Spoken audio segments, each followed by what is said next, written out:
Hey, what's up, guys? I wanted to explain some things. I know I have not been using the mic much, and that's been for the aforementioned stuff that I've been talking about. I've been still coughing a little bit. I'm not sniffing as much. It seems like the pill is kind of on the way out, which is a good thing. The doctor told me that it was not normal for me to have the side effects still, but I've done hours and hours of research on this. like, probably more than I should have done because it did increase my anxiety, but I saw a lot of people say that they were on a similar dose to me, and it took them weeks to, be fully recovered. So I see him on Friday. That's going to be pretty decisive in terms of what's going on with the future of my health and stuff like that. But everything I've had has not really been debilitating me, aside from the increased anxiety and stuff like that. But the good news is I got the computer back. I did have one minor mishap where I recorded something with XSplit Gamecaster and the computer freaked out because it was trying to load like I don't know how many hundred or thousands of videos that I have on the hard drive, but it was trying to load all of them at once. Other than that, it's working fine. I did an unannounced test stream last night. I did two of them actually after I came back from exercising. I can do rock solid 720p 60 fps streaming now. I'm not going to increase it any more than that because I'm not partnered, but I think that's pretty exciting news. I just haven't been streaming that much because of my depression and anxiety relapse, but that is starting to fade away, so I should be streaming far more often and it'll be in a much more watchable quality. I had the bandwidth and the bitrate has been the same, but I had a lot of micro stuttering because of how slow the old processor was. But now that's been fixed, so it's a really nice looking stream now. I need to test it with PC games, but I haven't really had much of a need to. I was probably going to get the Critica Southeast Asia version maybe later tonight or something. I might test that out. There's also the Knights of Valor English version, which apparently I need to make another account for, which I'm kind of pissed about because I paid probably like $40 for those characters and stuff like that. And luckily I didn't play it too hardcore. I had all the capture card and PC problems and stuff kind of preventing me from playing it too much. I might go ahead and start over. If people have an interest in me playing Critica, Southeast Asia, and Knights of Valor in English, you can go ahead and let me know, and I'll decide which one to focus on. Now, in terms of what I'm going to be doing with the Vita, I have picked up a number of things since the PC crashed, and I'll be doing some port review series on some of these. I picked up Risk of Rain, which is a really awesome port. I had the game on Steam, but I just couldn't really get into it. But the port on the Vita is it's really, really solid. Probably one of the best indie ports I've seen on there. I'm not too good at the game. It's not really a high-level application game, but it's pretty fun. I'll be doing a port review series on that, but at the same time, I don't know how useful it'll be simply because of how rock solid it is. I don't think there's a single issue with that port at all. It just runs beautifully. Odin Sphere, I'll probably be doing a port review series on this. There's not a whole lot to say. It's $20 cheaper and you're getting the same game. So if you're on a budget and you have a Vita, the cliff notes is you should get it on Vita simply because you can play it anywhere.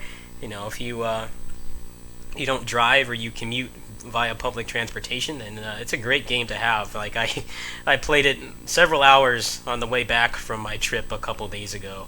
Definitely one of the better ports. There are some minor frame rate issues, but they're usually in parts where it doesn't matter. You're spamming potions. There's a couple parts in the Netherworld where there's rooms with mist and the frame rate tanks, but those seem to be very minimal. I'm more than halfway through the game now, and I've only encountered a couple rooms like that. It's pretty rock solid 60 FPS. I also got Super Star Wars and Downwell. I will be doing port review series on these. Super Star Wars is actually a game I had as a kid. The cliff notes for that is that it runs at a rock solid 60 FPS, which if you played the original version, you know that it definitely did not run at that frame rate. It ran at that frame rate when it wanted to. It is a very, very laggy, performance-ridden game. They fixed that. They also even have an option to, reintroduce the bad slowdown from the original version. I don't remember if I ever actually finished the game without codes. Back then, I was much more receptive to using cheat codes than I am now when I got older, simply because, I rented a lot of games when I was a kid, and sometimes I didn't really have time to finish them. But I'll probably be doing a port review series on that.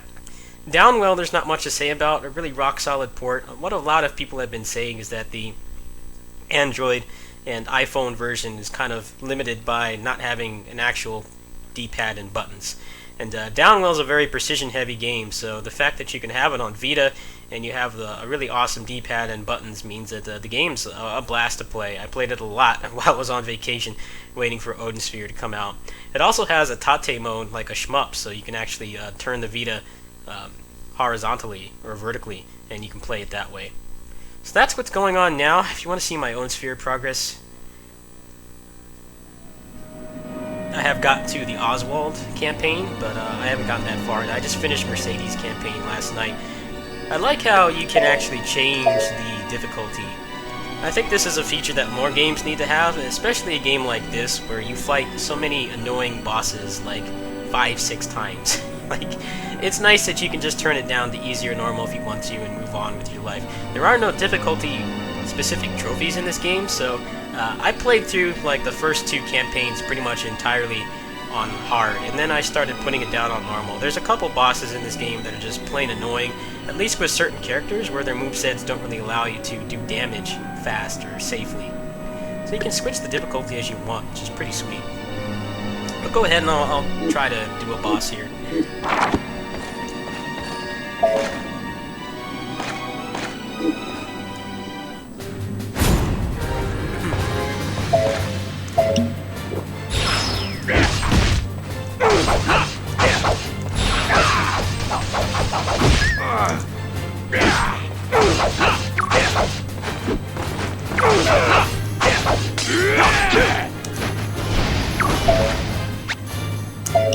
I have like no practice with this character. Like,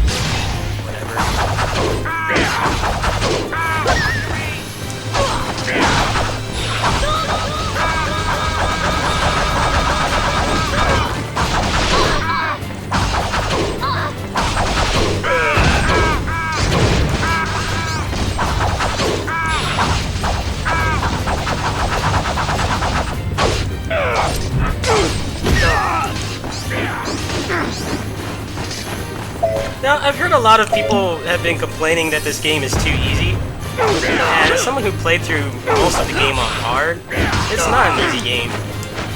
I think people, I don't know how to describe it, but the game's actually pretty difficult.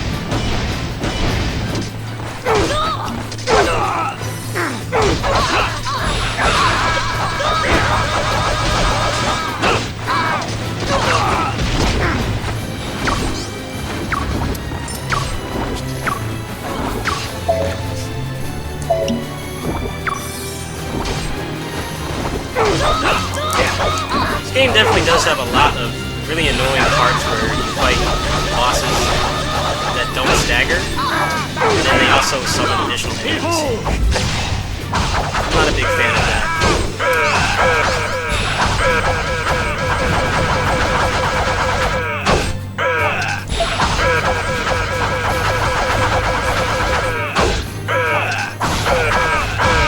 There you go. It's kind of scrubby. That's what's going on. Basically, I'll be streaming much more often. My voice is recovered for the most part, so I can actually feasibly use the mic and stuff like that. The computer's running great. In terms of like next month is going to be kind of decisive for me, simply because I'm going to be switching networks. My contract is up on July 2nd, and at that point I'm going to switch to Curse. It's just the problem is that I don't really have any new games to really cover until the end of August when Yukimura Den comes out. So I'm not really going to have a good gauge on how much more revenue I'll be getting and how much more I'll be able to, put into the channel, probably until September.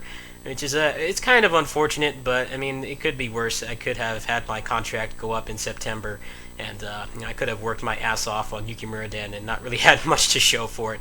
So I'm trying to look at the bright side. During the transitional phase, I'll definitely be putting more effort into content and stuff like that. So it's probably better that I'm having all these problems and stuff right now versus in July and August when it's going to matter a lot more. I'm probably going to be going on vacation again in August. But the plan is to do it early in the month and then come back towards the end of the month and do Yukimura Den, because the internet at their house is like constantly being used. They're not going to appreciate me streaming at 720p like all day, so I have to actually do all that work here. That should be pretty fun. They announced some stuff about it today that sounds pretty awesome. Like there's actually some more supplemental content, like some kind of survival Bloody Palace mode or something like that. I'm really excited for the game. That's the next project that I'm going to be doing for sure. July, I'm not really sure. I've kind of been drawing this game out like as long as humanly possible, and having only access to the Vita version makes that easier, since I can't really charge the Vita and play at the same time because of how many cables I have running. So I'm going to try to draw out this game as long as possible. I might do a New Game Plus hard run on this. Just I'll probably have to spend some time gearing up the characters and stuff like that. So that's what's going on. I'm sorry I missed a couple days. I've had a number of issues. Like when I got back, like aside from my health issues and stuff like that, when I got back, I actually left my controller up in San Jose. So I came back with my PS4 and I didn't have a controller, so I couldn't even use that. And then the computer didn't come back until 2 days after I returned, so I had like absolutely no means of making a video at all.